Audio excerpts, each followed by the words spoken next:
What's going on, guys? This is Right From Between Two Forks back again this week with a brand new video. This week we're going to talk a little bit about how to pick out your cast iron skillet. It's going to be a nice short video because I am extremely unprepared and I've been so busy. So this will be a very short video today. And I actually got this idea from one of the commenters, Kyle. So thank you so much, Kyle, for hitting that light bulb moment for me and helping contribute such awesome ideas.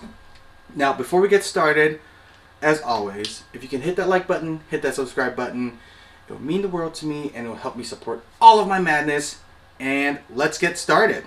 Now, before we get started on anything, if you're in the market for any kind of product, okay, the first thing you have to decide is your budget. What is your budget? Now, for the past 10 years, there are a lot of boutique cast iron, luxury or more premium cast iron companies that have came out. So the price range of cast iron skillets have, I guess, broadened quite a bit. You have anywhere from $20 or even $5 at your thrift store, all the way to like this really, really nice $200 number 12 Smithey cast iron skillet. Now, if you're just trying to dip your toes and trying to test out whether or not you like cast iron cooking, I'd say, you know, your $5 cast iron skillet from a thrift store or $20, $30 Lodge cast iron number 10 skillet would be a fantastic choice, because that way you don't break your bank. If you don't like it, it's $20, $30 or maybe $5. You know, you're not going to lose any sleep over it. But if you shell out $200 and bought a cast iron skillet and you have never cooked with one before and you're just like, I actually want to go back to my stainless steel skillet, and you have a $200 hunk of steel just sitting in the back of your cabinet, you'd be pretty pissed. I'd be pretty pissed. Okay, so $20, $30 will be a fantastic starting point for those. And for those of you who are more seasoned cast iron skillet, you know, lovers, and you're looking to purchase a piece of heirloom quality cast iron that you want to pass down, you know, Smithey is a fantastic choice. I'm not saying you have to go with Smithey. This is what I have here, and I love their skillets. There's so many other brands out there that you can pick from. And another choice outside of cast iron, okay, this is deviating from my list because I'm already starting to talk about material, is my favorite pans. I gotta tell you, these guys are my favorite pans. It is the Solidteknics pans. It's light and it is so freaking sturdy. I mean, these are some of the most sturdy pans I've ever held in my hands. Now, the difference between this US iron pan right here, this is actually a wrought iron, not a cast iron, so that is why it can be a lot thinner and a lot lighter. And it cooks just like cast iron, okay? The only thing that you have to think about with the US iron is the heat retaining capability compared to your cast iron skillets, just because the cast irons retain heat a lot better.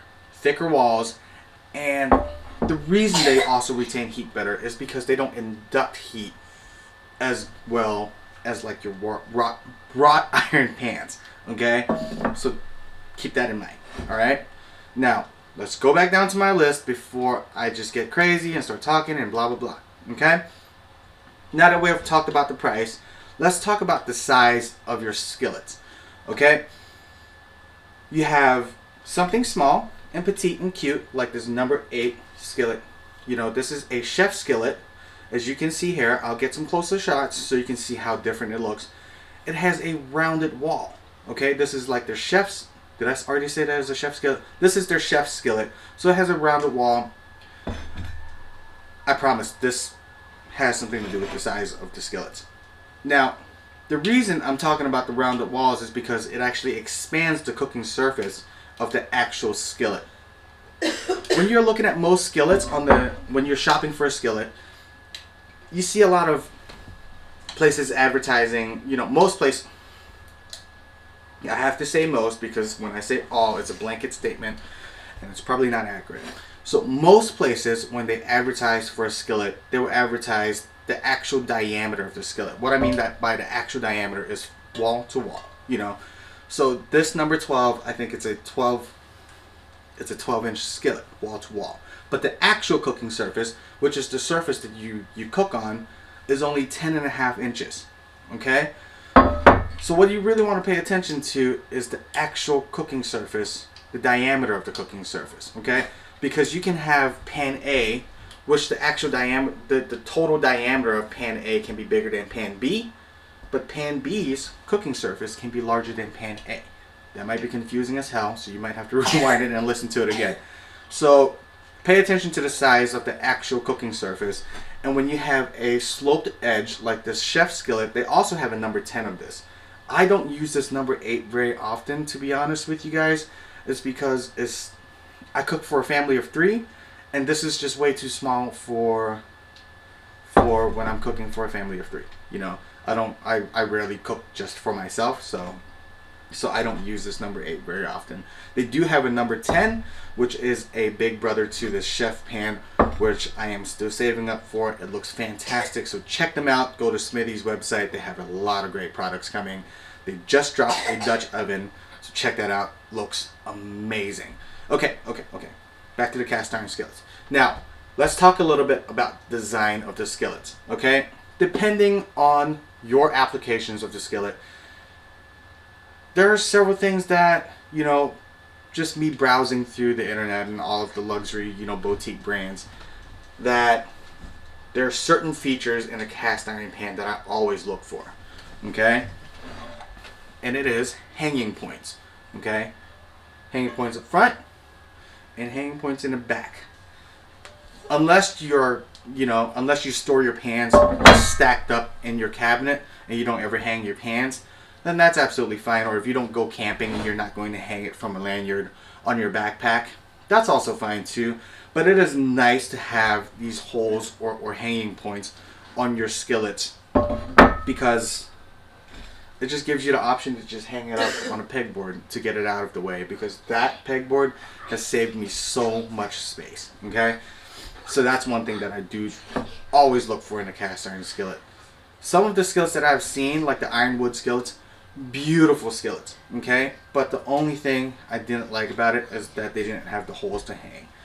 But that's, you know, all personal preference, okay?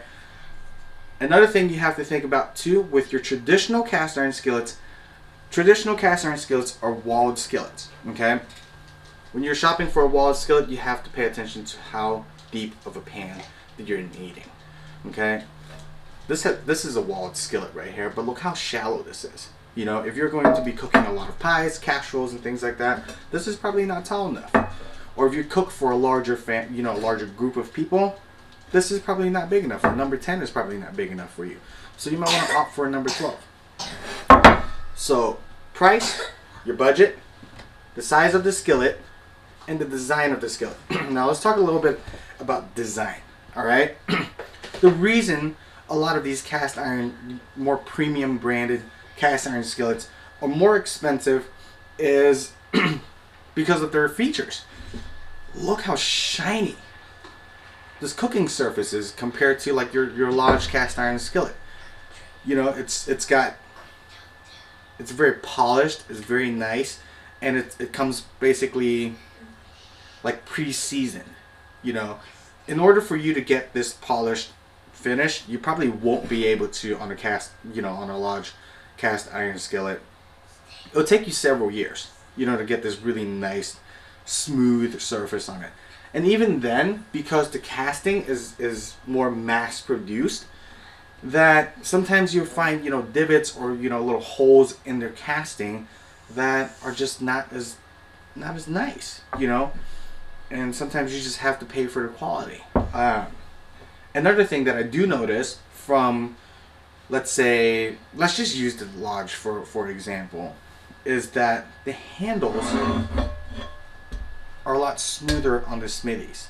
Like the casting, it leaves kind of like a lip all the way around on the Lodge skillets, and it kind of cuts into your hand a little bit.